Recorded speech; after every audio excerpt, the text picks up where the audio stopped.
On utilise des applis tous les jours, pas vrai? Sur nos téléphones, notre ordinateur. Mais est-ce que vous vous êtes déjà demandé comment elles naissent, ces applications? D'où est-ce qu'elles viennent? C'est un peu le grand mystère de notre monde digital et aujourd'hui, on va le percer ensemble. La question, elle a l'air toute simple comme ça, mais la réponse, elle est vraiment fascinante. Comment est-ce qu'on passe d'une simple idée, une étincelle dans la tête de quelqu'un, à un outil qui fonctionne, que des milliers, voire des millions de personnes vont utiliser? Qui sont les magiciens derrière tout ça?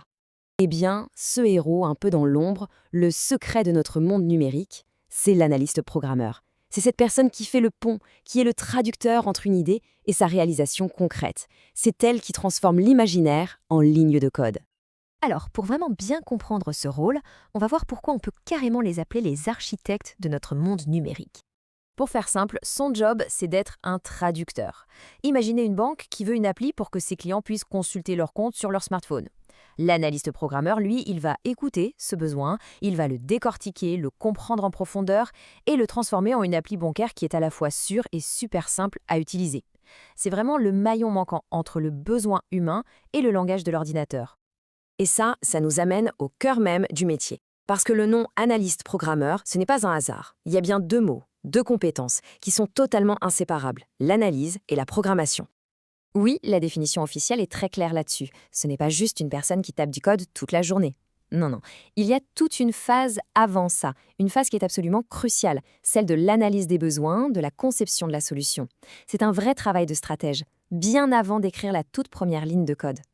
Regardez, c'est comme s'il avait deux super-pouvoirs. D'un côté, il y a l'analyse. Ça, c'est la tête, la stratégie. C'est comprendre le pourquoi on fait les choses. C'est là qu'on dessine les plans de l'architecte. Et de l'autre côté, il y a la programmation. Là, on passe à l'action, à la construction. C'est le comment. On met les mains dans le cambouis, on écrit le code, on teste, on déploie. Et le truc, c'est que l'un ne peut pas exister sans l'autre. Impossible. Ok, mais concrètement, comment ça se passe? Comment on transforme une idée en un produit réel? Ce n'est pas juste une liste de tâches à cocher, c'est une vraie mission.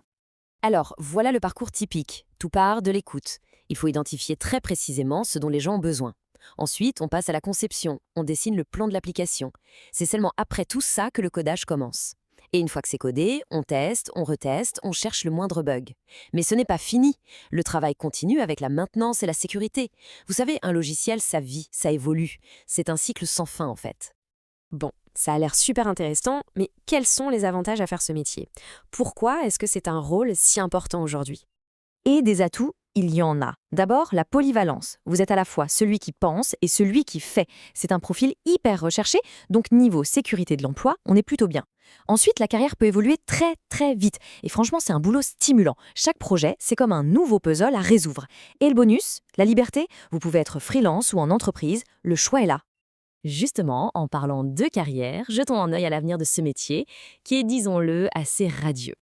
Le truc génial avec cette polyvalence, c'est que ça ouvre un nombre de portes incroyable. C'est un vrai tremplin. Vous pouvez vous spécialiser dans le web ou le mobile, devenir ingénieur logiciel, ou même grimper jusqu'à architecte logiciel, celui qui conçoit les systèmes les plus complexes.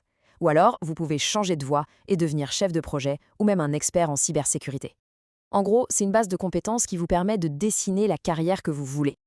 Et le plus fou, c'est que ces compétences, elles sont utiles partout, vraiment partout. Dans la banque, les télécoms, une petite start-up, la grande industrie, les services publics. Pensez-y une seconde, de l'appli qui gère les feux rouges dans votre ville à celle qui vous permet de commander à manger, ils sont derrière. C'est un rôle qui est devenu absolument essentiel, peu importe le secteur. Cette phrase, elle résume tout parfaitement. Ce n'est pas juste un job technique de plus, non, c'est être au cœur du réacteur, au centre de la révolution numérique que l'on est en train de vivre.